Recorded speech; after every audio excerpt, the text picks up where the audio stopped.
nama aku Evangeline dari Jakarta, tapi lagi pendidikan di sini di Sentul. Dan aku udah 3 kali ke Wihara Dhamma Cakku, dan kesanku adalah puja baktinya. Aku seringnya puja bakti sih, kayak kusyuk, enak, dan cara penyampaian ketika lagi khotbahnya pun juga ngena di hati aja gitu. Aku lebih merasa tenang aja kalau ke Wihara Dhamma Cakku.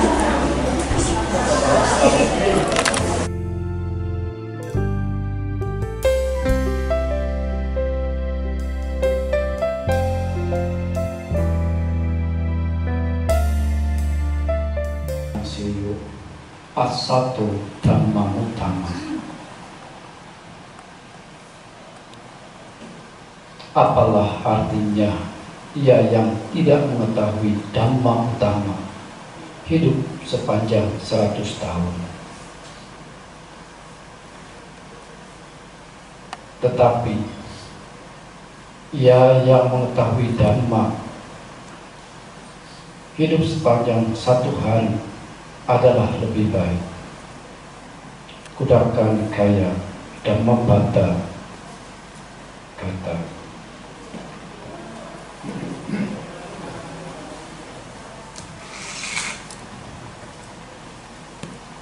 Yang saya hormati pemimpin puja bakti, Ibu Bapak pengurus Wihara Dhamma Cakku Bogor, Ibu Bapak Upasaka-upasaka sekalian yang saya kasihi, bersenang kita hari ini berkumpul dalam kondisi yang baik, melakukan pemikiran, tindakan, ucapan, dan jasmani yang baik. Keberkahan ini tentu merupakan maha welas asih dari Sang Guru, Sang Buddha. Oleh sebab itu, terimalah salam sejahtera ini. Sotihotu Namo Buddhaya.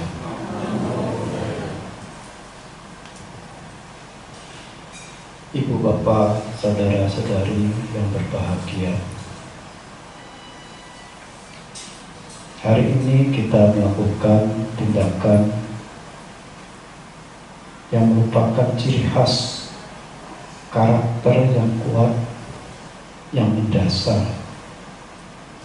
dari orang yang dikatakan sebagai orang baik. Kita melakukan tindakan yang patut karena memiliki dasar dalam batin kita yang memiliki kualitas-kualitas luhur. Salah satunya adalah kata wedi. Nimita sadurupana kata wedita. Ciri orang yang baik adalah orang yang tahu budi dan balas budi. Belum lama, tanggal 5 April adalah suatu peringatan untuk tahun ini jatuh Cengbeng, yang dimana kita etnis Tionghoa mengingat peristiwa ini sebagai suatu tindakan yang patut, yang sebagian saudara-saudara kita mungkin telah melakukannya 10 hari sebelum Cengbeng. Saat ini pun masih ada yang melakukan.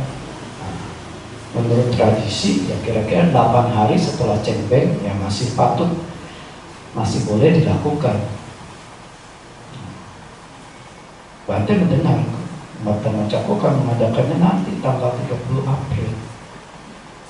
Wah, jauh sekali. Nanti akan hadir yang mulia Bante Jaya Suluk. Ya memang baik bila nanti beliau hadir yang mau melakukan pelimpahan jasa, ya tidak apa-apa. Tetapi ya momennya terlalu lama ya. Karena suatu hal-hal kebiasaan baik yang sudah kita mulai dahulu Bahkan yang sering mengingatkan itu adalah mendiang Ibu Piranti. Rek cembeng, Bunani cembeng, Papino cembeng. Nah, ya kan? Kadang kan kita semua sibuk. Nah, Pak Bung sendiri punya kebiasaan turun-temurun. Saya ingat, karena saya ingatnya kenapa? Dapat oleh-olehnya. Nah, beliau pulang ke Bangka, ya kan? Begitu dapat kue rentak, Bante tahu ini cembeng, ya kan? Karena kue rentak itu khasnya Bangka. Dan Pak Bung itu selalu mengingat, ya. Nah, tradisi cembeng ini ya suatu tradisi kearifan lokal, kearifan yang dari leluhur kita turun temurun. Ya, minggu lalu mungkin sudah dibahas makalah cembeng, ya. Dimana cembeng ini ya dimulai dari Raja Cimbukong, ya, karena ada tindakan keliru, salah karena tidak mendengar dengan baik, bijaksana, asutan dari menteri yang korup, sehingga menyebabkan jenderal yang setia, yang bakti, yang punya keloyalitasan harus berkorban, menemui kematian. Nah, tapi penyesalan muncul belakangan biasanya. Ya, sebab itu Raja Cimbukong ini menetapkan, memperingati, ya, jarak kubur, ya. Nah, tetapi ada versi yang lain adalah ketika zaman dinasti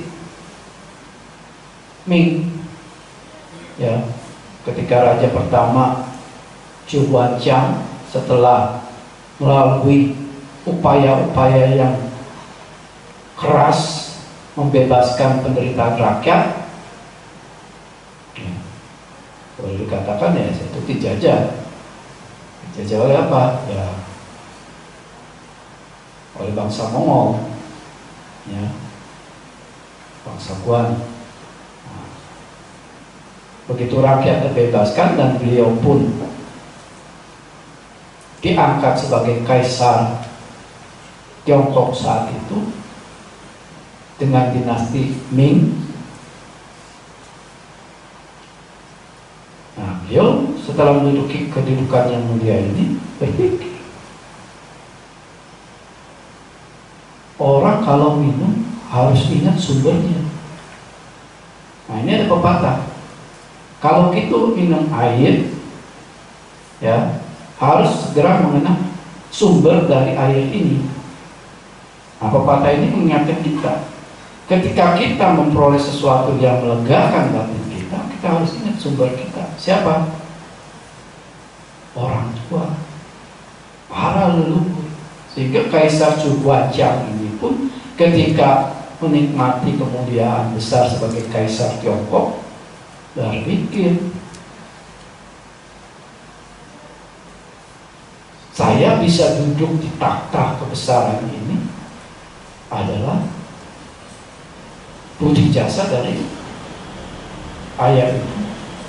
Tetapi beliau bingung, akibat peperangan yang begitu dahsyat, yang cukup lama, memporak-porandakan desa-desa, kota-kota, provinsi-provinsi, sehingga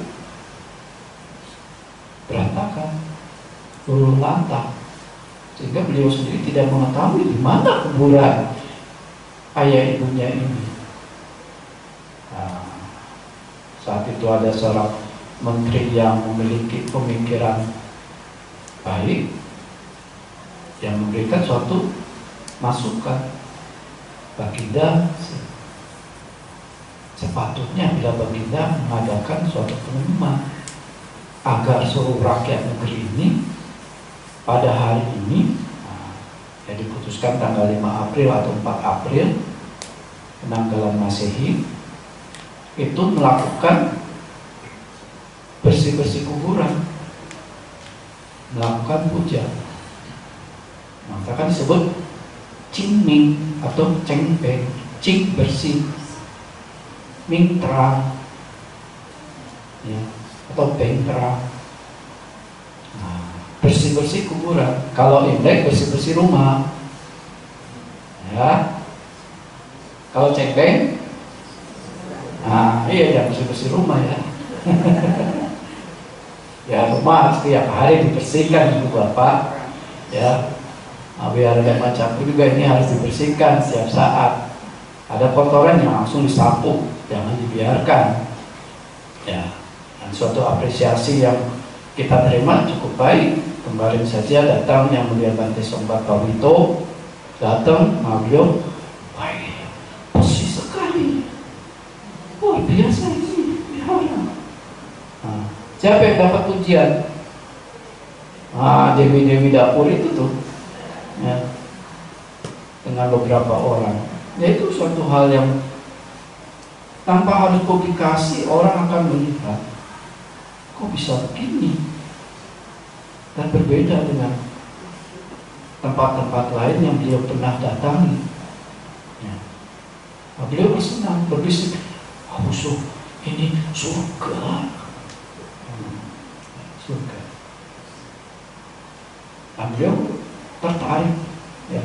Semoga beliau nanti bisa datang, enak, dan kita sebagai umat yang memiliki kesalutan terhadap Buddha Dhamma dan Sangha yang dapat melakukan hal-hal bajik yang pantas, yang tidak tercela, ya. Menghormati sesuatu yang luhur tadi. Saya telah merawat orang yang bersila yang luhur. Itu kesempatan. Nah, jadi Raja Cukuancang ini kemudian menginstruksikan hal tersebut kepada rakyat negeri dan membersihkan kuburan, dan untuk membuktikan kuburan ini telah bersih, setelah bersih harus ditebar dengan kertas apa? Bukan inchua, techua. Bante aja masih ingat techua. Kalau sembahyang pasti ada kertas techua. Ginjua udah dilipat-lipat, ditaburi kertas techua. Yang bagaimana? Nah, adik-adik muda yang belum mengerti, ada kertas lembar begini, panjang, dibuka, diuraikan, kemudian ditebarkan, ditumpukan. Ginjua, gin itu perak ya. Jadi kertas yang ada lapisan perak. Nah itu mungkin duit akhirat ya. Ya itu ditebar. Nah itu kuburan itu setelah bersih ditebar itu. Nah hari berikutnya raja datang ke wilayah yang beliau ketahui sebagai tempat kampung halamannya. Dan ketika memeriksa kuburan-kuburan yang ada, ternyata ada satu kuburan, sepasang kuburan yang tidak atau belum dibersihkan, sehingga inilah kuburan orang tua saya. Nah setelah itulah beliau melakukan atau tradisi ini ditetapkan sebagai Qingming atau Cengbeng. Versi lainnya, nah, ada seorang ayah memiliki 3 putra, nah, yang berbakti kuat. Dan suatu saat ayahnya ini sakit, dan ketika mendekati ajal berpesan kepada anak-anaknya bahwa nanti kuburan beliau ini harus setiap tahun dibersihkan dan diberikan persembahan-persembahan. Nah, begitu anaknya beberapa waktu melakukan secara pribadi langsung, tetapi semakin sukses karena kondisi keberkahan hal-hal baik ini muncul, harus berpikir, uang ada, bersih kuburan suruh jomo saja, gak usah kita melakukan sendiri. Nah, sehingga mereka mengupah orang-orang untuk membersihkan tanah kuburan orang tuanya itu. Dan menurut cerita, ini menurut cerita ya, menurut cerita akibat tidak melakukan sepenuh hati, apa yang terjadi? Putra-putranya yang tadinya rambutnya hitam tiba-tiba mulai rontok, Jadi botak ya, Bante bukannya botak loh, Bante gundul ya, beda ya, karena Bante bisa tumbuh loh, sebulan sekali potong ya. Jadi bedain ya ibu ya, jangan bilang oh Bante botak, salah ya. Bante itu dicukur gundul ya. Nah, tetapi sejauh kearifan lokal ini dilakukan, ya kadang tidak disertai dengan hal-hal nilai-nilai bajing, kadang menimbulkan suatu ketidaknyamanan. Nanti ada sanak keluarga yang tidak ikut andil, omel, marah, maunya aja duitnya. Nah, sekarang lagi jarang, gak datang, sesajian pun gak ada, nongol batang hidungnya pun gak ada, WA juga gak ada.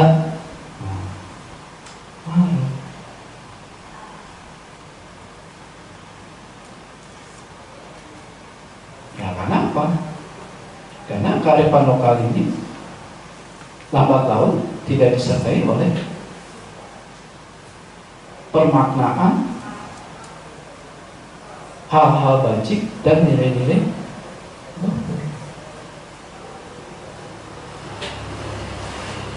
Tapi kita beruntung sebagai siswa Sang Tathagata yang memiliki kearifan semesta, kebenaran,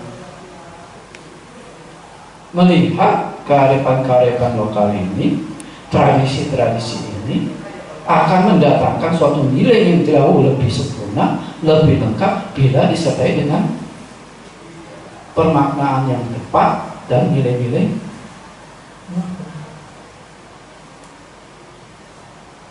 Sebagian orang mungkin mengalami di sini.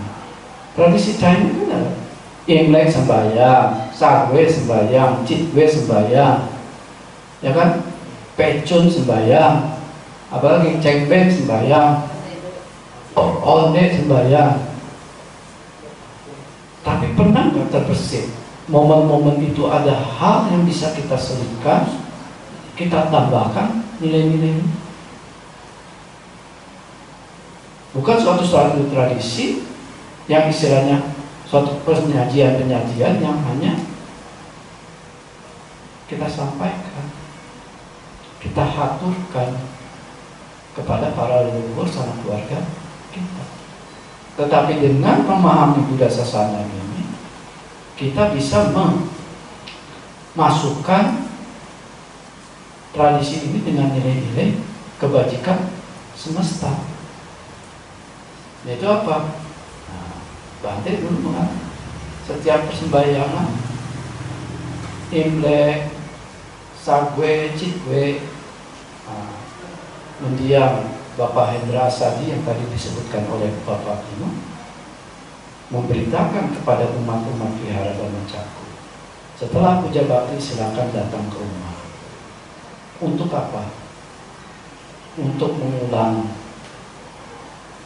parita, dan setelah itu pun menyantap makanan-makanan ini bersama sebagai bentuk apa?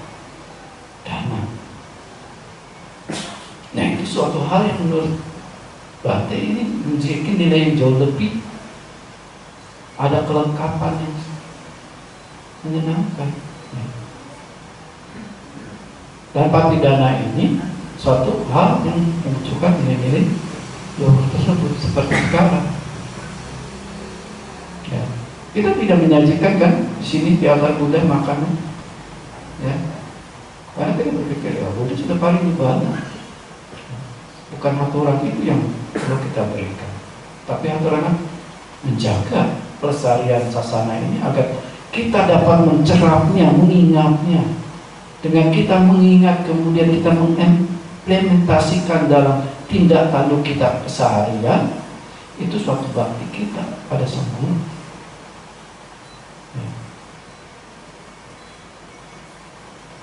Nah, kasus patidana sendiri yang muncul dengan kasus Tirokuda Sutta Raja Bimbisara ya.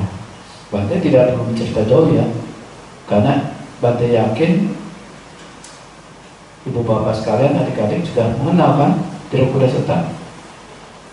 Siapa yang belum? Yang belum angkat tangan. Nah, bukti kan, nggak ada yang angkat tangan kan? Berarti sudah tahu. Nggak angkat tangan ya? Nah, udah tahu. Ya. Jadi bukan salah Bante ya. Karena Bante kan diminta cerita. Ya. Nah, Bante hanya menambahkan cerita lain saja, yaitu Cula Setipetha dalam Kudaka Nikaya Petawatu ya, tentang Cula Setipetha. Cula Setipetha ini adalah seorang Brahmana bernama Cula Seti. Nah, dia orang kaya raya, tapi memiliki apa? Perilaku yang tidak patut. Kekayaan ini ya dikuasai oleh kekikiran, keserakahan, sehingga kondisi keberuntungan, keberkahan ini tidak dimanfaatkan dalam hidupnya. Sehingga setelah padanya jasmani, dia terjatuh di alam peta kelaparan, tidak berpakaian dan rambutnya botak. Nanti bilang botak karena gak ada rambut ya. Ingat loh, botak sama gundul sama nggak? Nah, ya, gitu.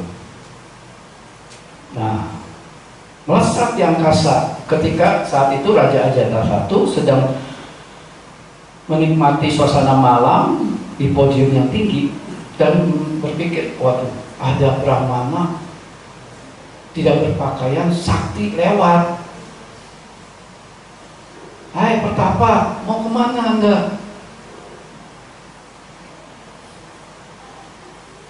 Oh, Maharaja. Nah, karena dia memang seorang Maharaja, raja besar. Saya adalah Cula Seti, kulawargamu yang tinggal di pinggiran Raja Graha. Dahulu saya memiliki harta kekayaan, tapi saya tidak melakukan hal-hal yang wajib dalam hidup saya. Saya diliputi oleh kekikiran, keserakahan, sehingga ketika saya meninggal, demikianlah saya saat ini terlahir, merasakan kehausan, kelaparan yang amat sangat. Dan saat ini saya hendak pergi ke sanak keluargaku di pinggiran kota Raja Graha itu, di mana dulu saya tinggal. Putriku melakukan patidana dan memanggil para leluhur. Saya akan ke sana untuk menerima. Oh, bila hal demikian, nanti pun saya ingin melakukan kebajikan untukmu, bila kamu berkenan. Baik Maharaja. Nah, peta itu pergi ke tempat keluarganya yang mungkin sedang persembahyang, saat memang sedang mengundang para Brahmana untuk santap, menerima dana.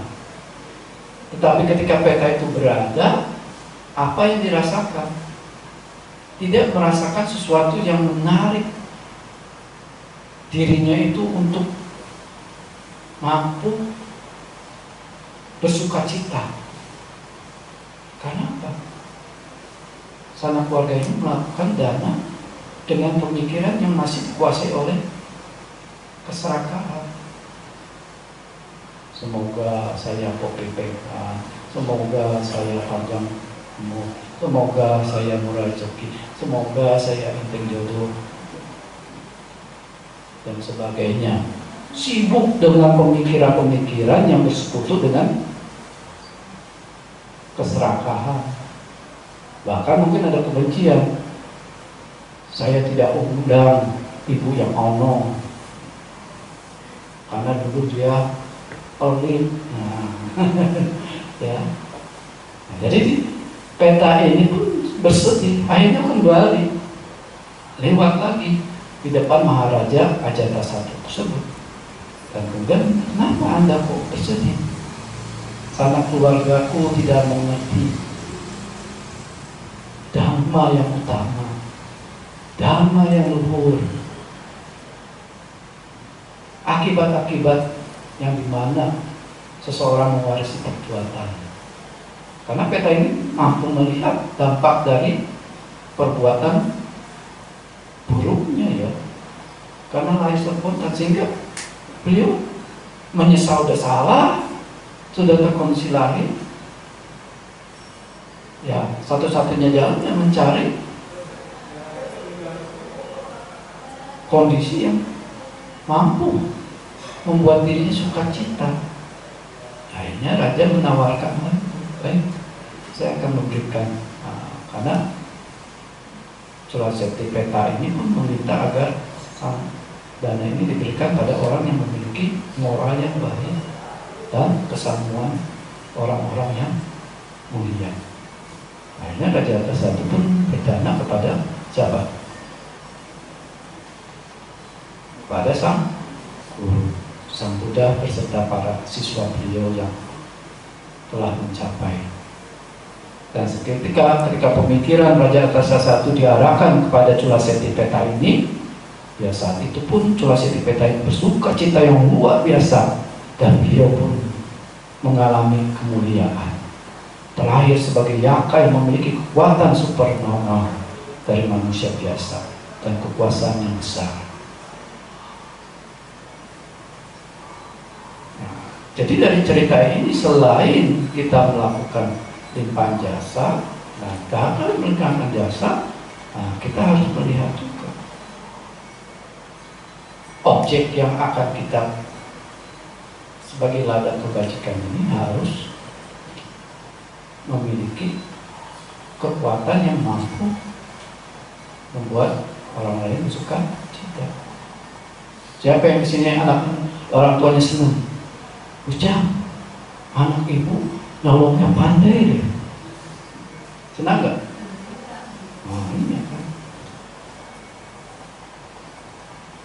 Apalagi Pak Ari ya. Gimana? Kalau anaknya Ari, anaknya pandai nyontek. Waduh, walaupun nilainya bagus, kita lihat tapi terus belakangnya hasil nyontek, wah kita langsung ya lemes rasanya. Ya, itu. Nah, jadi upacara puja ini ada cetusan hati nurani kita pada suatu kondisi keadaan, dan sebaiknya dilengkapi dengan syarat-syarat permaknaan yang luhur, disertai dengan apa? Nilai-nilai bajik dan nilai-nilai keluhuran. Pemikiran-pemikiran kita yang bebas dari kekotoran-kekotoran batin. Jangan sampai ketika melakukan persembahyangan ada satu anggota keluarga yang datang telat ngomel. Itu sih gara-gara lu, sopirnya nggak keluar. Disalahin, ya datang sore. Jadi apa? Ya karena sibuk dengan itu. Ya kalau sana keluarga itu, ya kalau mereka memang diizinkan untuk menyantap saat itu, ya akan santap. Untuk makhluk-makhluk peta, terutama yang lahir sebagai para datu cindika peta. Tapi apa kita hanya mengundang peta? Tidak. Sana keluarga kita mungkin ada orang yang baik-baik, yang tadi Bante katakan, ya. Nimita saduru panam katanya kata begitu, punya kualitas baik dan terlahir dalam bahagia. Begitu diundang dalam sembahyang, mereka datang bersuka cita.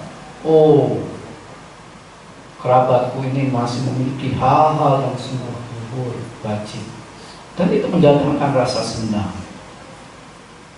Apakah tidak bermanfaat? Ya, ada manfaatnya juga. Ya. Karena dalam cerita Dhammapada pun ada seorang Samanera menjadi Samanera, membuat bahagia seorang yakini, ya kan?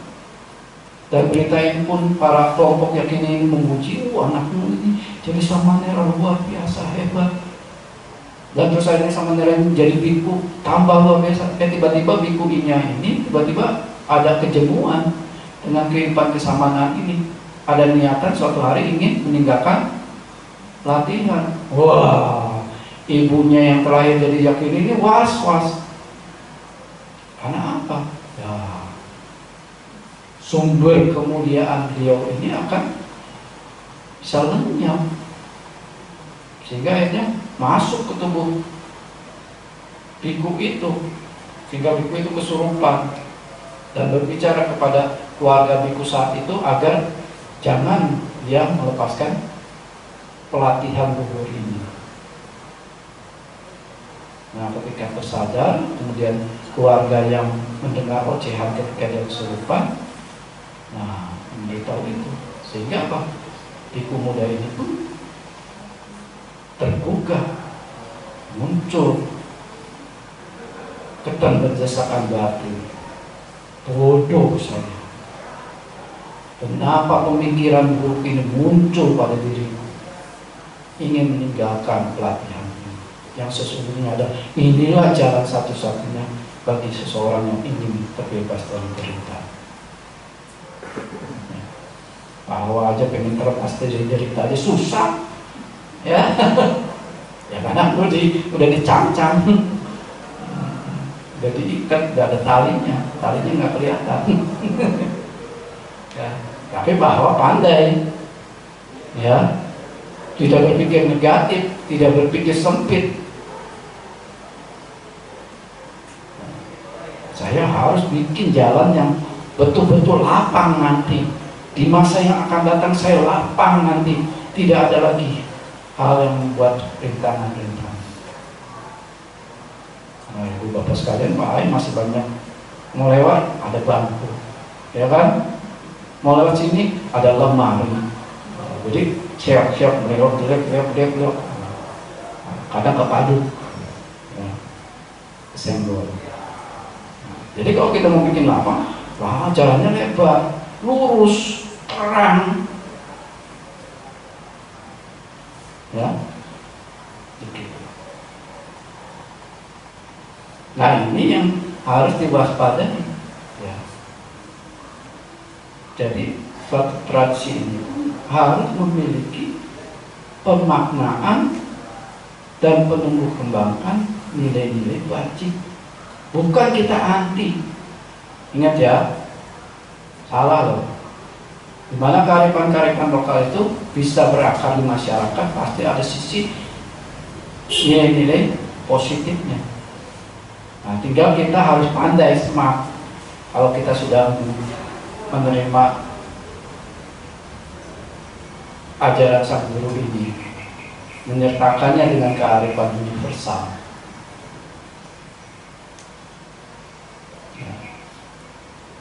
Nah, oleh sebab itu harus dijaga, jangan sampai lobo doso jamo moja purisang papa cetasan hing santi atasan buddha taca sarangwa sampalanti. Keserakahan, kebencian, ketersesatan ada dalam diri seseorang, maka seseorang itu akan diliputi oleh kejahatan-kejahatan. Bagaikan buah bambu yang merusak pohonnya sendiri. Jadi kalau orang ngambil rebung, begitu rebungnya diambil, pohonnya rusak. Betul? Jadi kalau kita ketika melakukan hal-hal bajik yang menurut kearifan lokal ini suatu tindakan yang patut, yang pantas, tidak tercela, tapi ketika kita melakukannya, nah, kita tergiur, itu bambu muda, kalau dimasak pakai daging ini enak, ya betul ya, karena Mbak Benyamin sering masak. Ya. Akibatnya apa? Sakit kaki deh. Kebanyakan sakit kaki makan rebung. Ya, tahu rebung? Ada yang muda, bambu muda akan, ya. Tapi begitu itu diangkat, diambil, pohon bambu itu pun mati, ya, busuk. Nah, kita pun sama, ya. Jangan muncul rebung terus kita kebajikan yang sedang kita munculkan ada ketika kita melakukan suatu sembayangan karena jengkel saudara nggak datang, koin yang nggak terbalik, ya langsung dah marah-marah. Akhirnya apa? Timbul perpecahan. Orang tua keluarga mengharapkan anak rukun, bukan menjadi pecah. Tapi itu yang kadang terjadi karena kita karena melakukannya kita mungkin belum bersenang hati karena kalau yang mengerti ini kan kebajikan saya, dia nggak datang berarti dia nggak memperoleh kebajikan, nggak boleh manfaat itu ya. Oleh sebab itu kita harus dalam memberikan interpretasi kepada tradisi kearifan lokal itu harus disertai dengan pemaknaan hal-hal bajik dan nilai-nilai luhur yang dimana kearifan universal yang ditunjukkan oleh sang Tathagata ini ikut menyertai sehingga kita mampu melihat hal-hal positif dalam sebuah fenomena yang ada,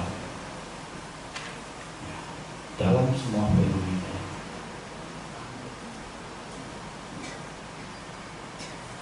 Sehingga itulah yang boleh dikatakan batin tergugah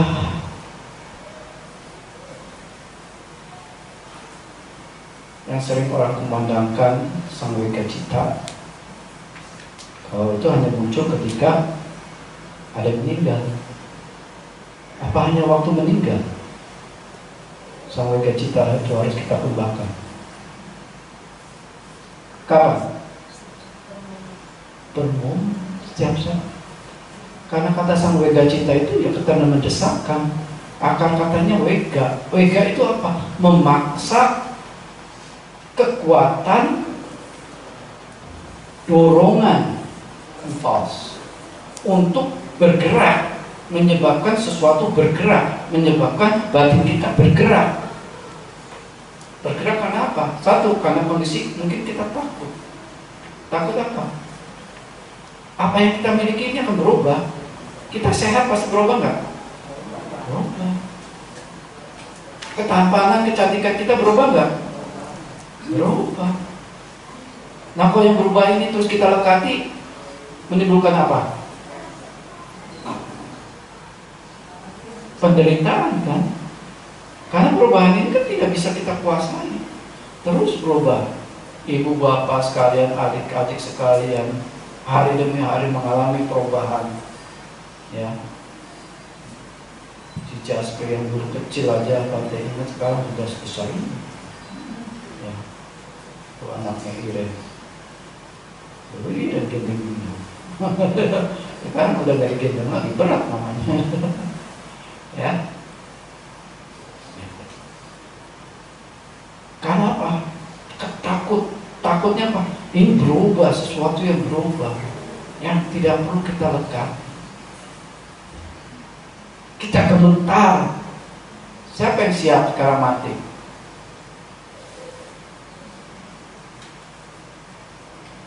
Ngaku udah beragama udah jadi nama sang Buddha alam surga. Sekarang mati mau nggak? Ya kan, kalau nggak ada langsung berpikir pikirannya. Kalau nggak ada, mau tidak mau juga kalau memang ada waktunya. Tapi kan sempat saat itu batin pemikiran kita terinterupsi ya. Kalau yang teguh kan, kamu udah yakin ya pada Buddha, Dhamma dan Sangha salut? Ya, mati sekarang ya. Iya siap, gitu kan. Tapi ini kan, gimana? Kata gimana itu kan udah pemikiran yang tadinya memiliki kesalutan belok. Ya, itu kita harus akui. Ya, kenapa? Itulah menunjukkan dalam diri kita pengaruh batin ini masih bersemayam. Pengotor batin. Nah ini PR kita terus harus mencermati. Ya. Bante tadi sempat bercanda dengan Bu Kekeng. Bu Kekeng langsung ninggalin Bante. Takut ya. Ya. Nah itu kita merenung, ya. Kita gemetar. Tapi gemetar ini harus disikapi dengan yang baik.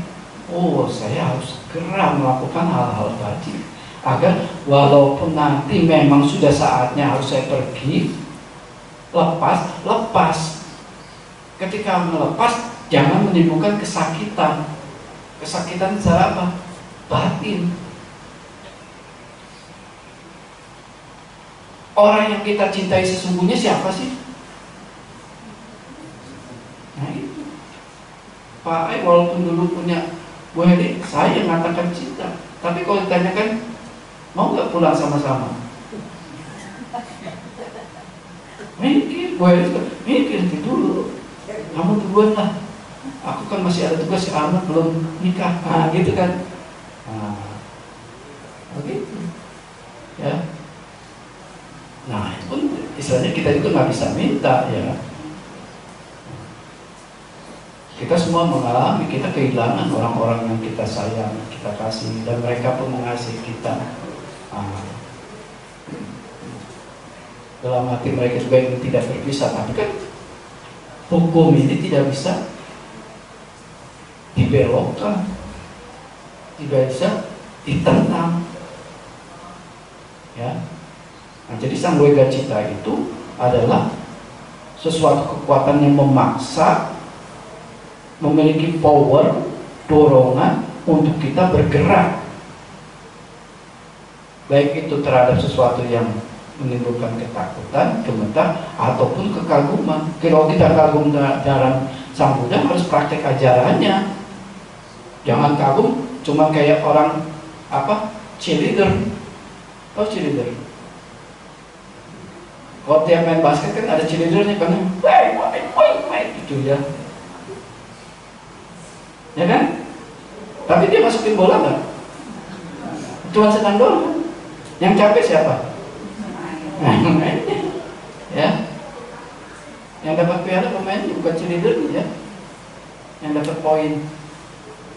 Nah, kita jangan seperti pemandu sorak. Kalau kagum dengan Sang Tathagata, ya harus menanamkan sisi-sisi nilai-nilai luhur kearifan universal Sang Tathagata ini ke dalam batin kita. Yang misalkanlah itu beliau yang berberkah, persujudanku kepada beliau yang berberkah, yang maha suci, yang telah mencapai penerangan sempurna dengan usahanya sendiri. Namo tassa bhagavato arahato sama sambuddhassa. Kenapa beliau dikatakan berberkah? Kalau kita praktek apa yang beliau tunjukkan, kita yang memetik keberkahan itu sendiri. Karena kita nggak usah nyari-nyari lagi jalan, sudah ditunjukkan hal-hal yang mana yang mendatangkan keberkahan. Jadi jangan sampai kita ini pemandu sorak, begitu sorakan kita kurang keras, kita dicela, marah. Ya. Ada sorakannya pelan, marah, kencang, marah. Begitu. Ya.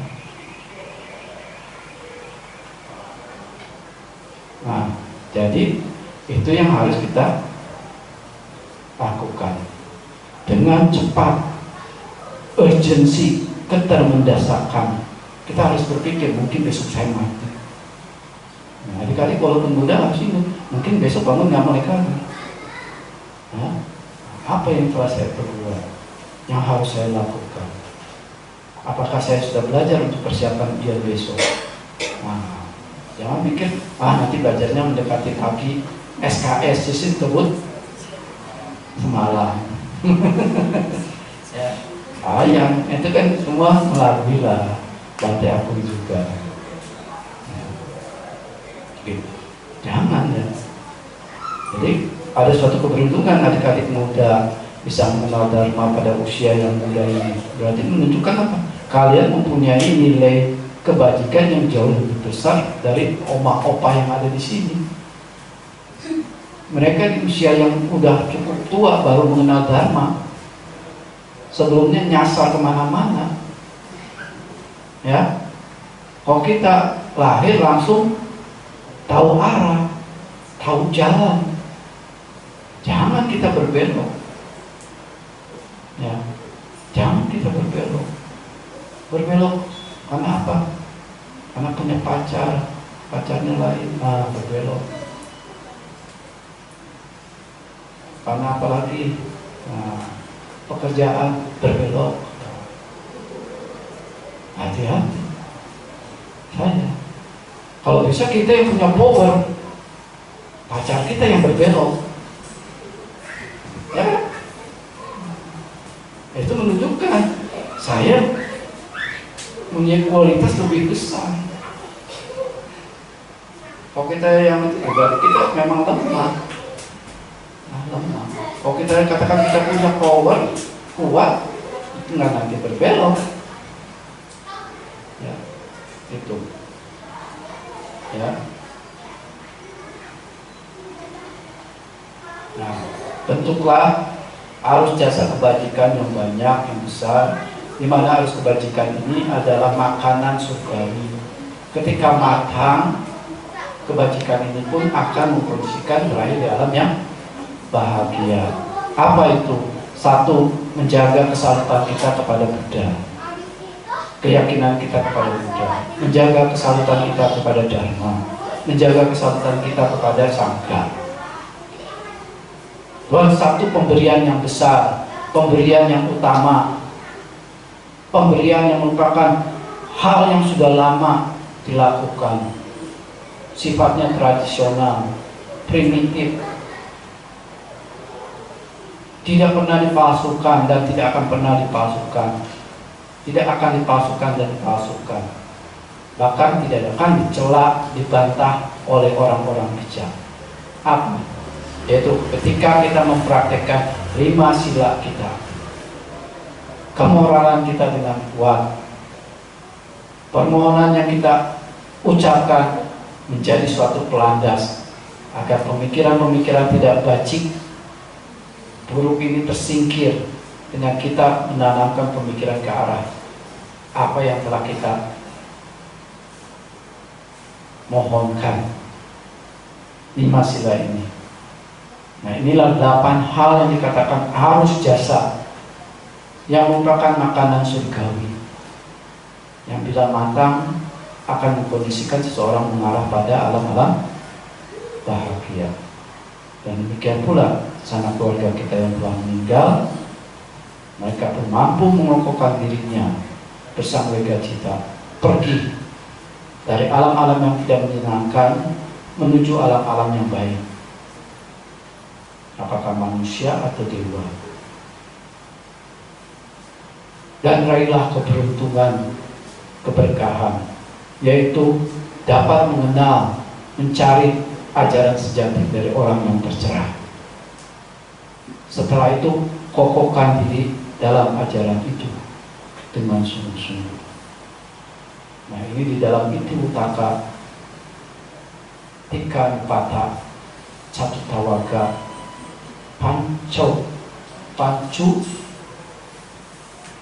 Panca Rupa Nimitta Sutta, ya, di mana dewa-dewa, ketika ada dewa yang akan meninggal, menginstruksikan, mengucapkan 3 anjuran ini. Pergilah ke alam yang baik, manusia. Di alam manusia ini raihlah keberuntungan, yaitu mengenal ajaran sejati dan pelatihan. Kokohkan dalam ajaran itu dengan mantap, karena dengan hal itu Anda akan kembali. Kalau dewa itu meninggal dari alam dewa, kembalinya kemana? Setelah jadi manusia, ke dewa lagi, dan dikatakan akan lagi dan lagi. Nah, kita pun sama. Jangan kita jadi terprosok dari alam manusia. Kok bisa kita lagi meningkat lagi terus ya, maju. Nah, Bapak Ibu sekalian, semoga peringatan Cengbeng Patidana yang kita lakukan pada hari ini semoga mengkondisikan pengharapan luhur kita tercapai, nilai-nilai luhur berkembang. Dengan kondisi ini ya semoga sanak keluarga yang telah meninggal, ayah ibu kita, kakek nenek dan siapapun dalam banyak kehidupan kita lewati, karena kesamaan persesuaian karma saat ini dengan kondisi yang baik, terdukung oleh hal-hal yang baik, dan semoga dewa-dewa yang turut hadir pun memberitakan kebahagiaan ini. Semoga sama keluarga kita berbahagia, terbebas dari penderitaan dan mencapai pengharapan luhur dan padamnya derita. Sampai serta bawantu kita, semoga semua makhluk berbahagia. Sadu, sadu.